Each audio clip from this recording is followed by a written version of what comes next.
Don't worry, JoJo Gnome.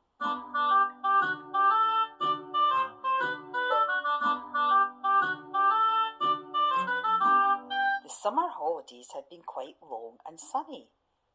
JoJo Gnome had done lots of things with his family. They'd gone on lots of walks, they'd flown kites when it was windy, and JoJo Gnome had especially enjoyed camping in the garden. But the holidays were over, and tomorrow it was time to go back to school. JoJo Gnome had gone to bed early, as Auntie Molly had told him she'd wanted him to have a good sleep. Grandpa Gnome was passing JoJo's room and noticed the light was still on. It was quite late, and JoJo should have been sleeping by now. Grandpa Gnome popped his head round the door. JoJo was lying in bed, wide awake. "Everything okay, JoJo?" asked Grandpa Gnome. JoJo Gnome looked quite upset and unhappy. He didn't say anything. Grandpa Gnome went into JoJo's room and sat beside him on the bed. "Are you feeling ill?" asked his grandpa. "Oh, I've got this horrible feeling in my tummy," said JoJo. "Like a pain?" asked Grandpa. Not a pain, like a big heavy lump," said JoJo. "Are you looking forward to going back to school tomorrow?" asked Grandpa Gnome. "Yes and no," replied JoJo. "So, what are you looking forward to?" asked Grandpa Gnome. "I'm looking forward to seeing my teacher," said JoJo. "I know, she's really nice and tells some great stories," said Grandpa Gnome. "Anything else?" "Well, I'm looking forward to being with my friends again," said JoJo, "but—" JoJo was looking unhappy again. "Well, I've not seen most of them all summer, and they might not want to play with me." JoJo was looking quite sad now. "Is that what's worrying you?" said Grandpa. "Yes," JoJo Gnome nodded. "Okay. Do you know, I think when you go to school tomorrow, your friends will be delighted to see you. They'll want to hear all your news and play with you," said Grandpa. "Do you think so?" JoJo asked. "Absolutely," replied Grandpa. "In fact, I bet a few of them are feeling exactly the same way you are tonight, nervous about starting school again." "How's the lump in your tummy?" asked Grandpa Gnome. "A bit better," said JoJo with a smile. "When you're feeling worried, it's always good to talk to somebody. I think it always helps," said Grandpa. "What if I get this feeling tomorrow again in school?" asked JoJo. "Well, when I'm feeling nervous and scared, there's something I always do," said Grandpa. "I didn't think you would ever be nervous about anything," replied the little gnome. "Everyone gets nervous about things, JoJo. It's natural. But we don't want to feel scared and upset.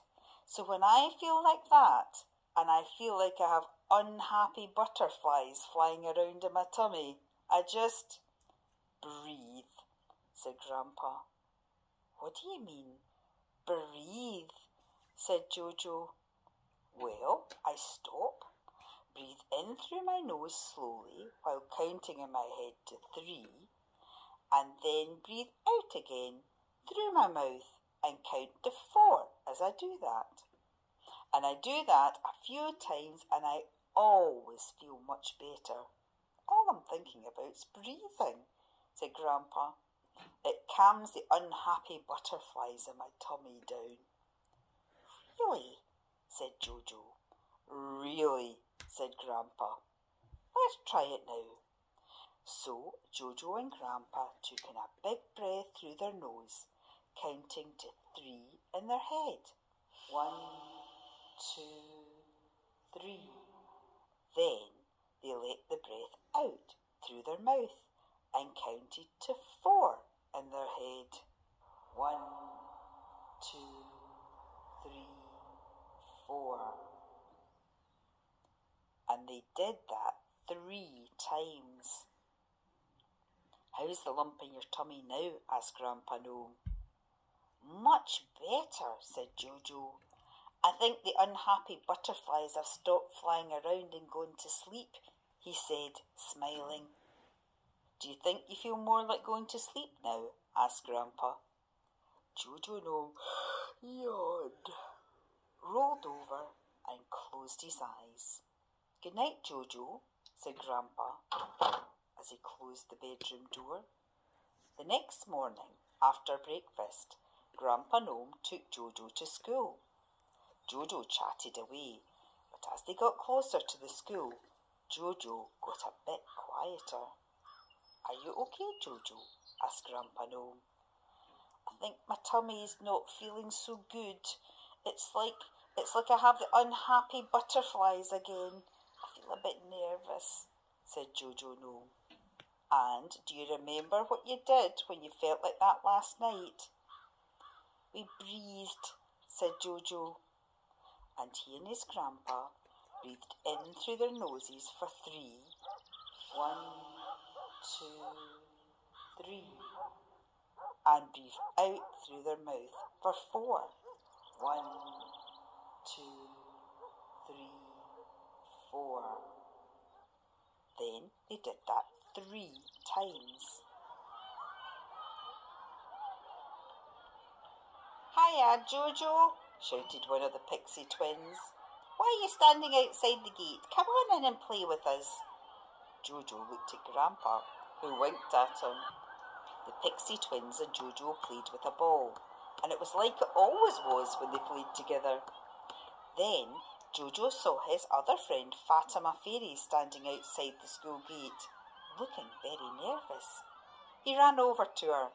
"Fatima, great to see you," said JoJo. "On you go, Fatima," said her mum. "She's feeling a bit worried about coming back to school this morning," she explained to JoJo. "Don't worry, Fatima," said JoJo, grabbing her hand. "All you need to do is breathe. My grandpa taught me." And JoJo showed Fatima how to breathe in for 3. 1, 2, 3. And breathe out for 4. 1, 2, 3, 4. Miss, their teacher, came out to see what JoJo and Fatima were doing. "You know, JoJo, that is such a great idea," she said. "I think we'll all start off the day doing this, and you can teach us how to do it." Then the bell rang, and everyone went inside the school to start the day by taking a deep breath.